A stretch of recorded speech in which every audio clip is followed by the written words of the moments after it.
This is Canon's RF 35mm f1.8 IS STM macro lens. This is the cheapest lens that Canon offers for the RF mount right now at about $500, which I wouldn't necessarily call cheap, but for a full-frame 35mm prime, that's actually not too bad. And I've been mostly using this lens for video, especially B-rolls and intros in the past few weeks, because its image stabilization is excellent, which is important for a macro lens. And also, it being a macro lens, being able to focus up close to a subject to show the details of a product, and also it being a 35mm lens, you can just step back and show the product in an environment. It's a very, very versatile lens. And also for still photography, 35mm is probably my favorite focal length for general purpose shooting or street photography or events and weddings. And last weekend I had a chance to take this out to downtown LA, and I had a really fun day. It's been a long time since I've been out to the streets just to shoot photos, and I thought I would just kind of challenge myself to just shoot photos all day with this one lens. And it's a very, very different lens compared to the 24-105 that I reviewed last week, because shooting on the street or at an event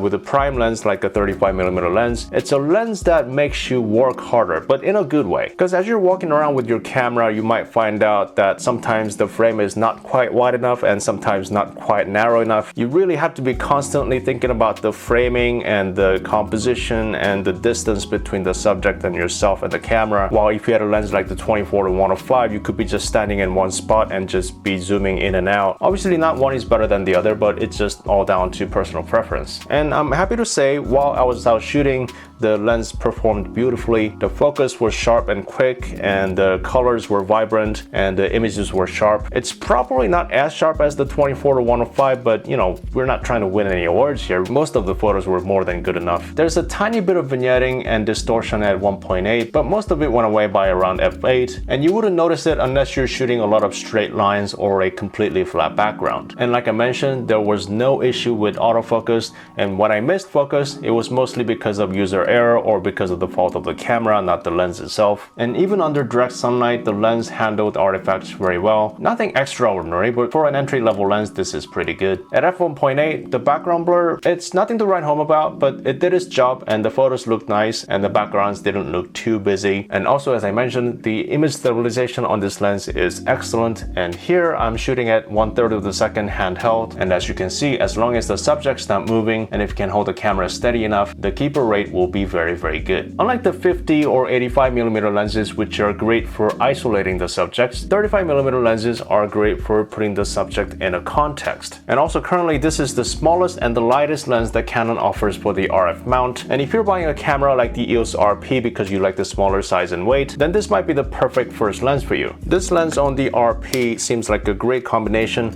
and I don't have the grip attached right now, but even then, it still feels pretty good. I love the understated look and the discreet size of it. This is a great travel and street photography setup. Or I guess I could show you guys the hardware a little bit. And in the middle, there's the focus ring, which is nice and smooth. It's not too heavy, it's not too light. And at the top here, or the front, there's that control ring exclusive to the RF mount lenses. There's the autofocus and the image stabilization on and off switch. And the front of the lens has a very interesting look to it. It's not all glass, and it has a very small glass element on the front. And as you can see, it's not the quietest lens for focusing, but when you're outside or when you're shooting in a good light, you don't really hear this very often. And on the back, you actually have a much bigger glass element, and it sticks out quite a bit, which is another unique characteristic of the RF mount lenses. And overall, very, very well made. Doesn't feel cheap, doesn't feel too heavy or too light. And one thing that I don't like about RF mount lenses is that the back lens cap is kind of hard to close. Let me show you what I mean. With EF mount lenses, you can just stick the back cap on which way you want, and as long as you just turn it, it'll stick. But with an RF mount lens, you have to align that little notch, which is only on one side of the cap with the red dot here. And unless those two are lined up, the lens cap does not close. So you have to be very, very conscious of that. But other than that, I have no complaints about the lens. For less than $500, it's a great deal. So if you have an EOS RP or the EOS R, I think you should give this lens a try. So that's pretty much it for me today. Thank you guys for watching, and I will see you next time. Bye-bye.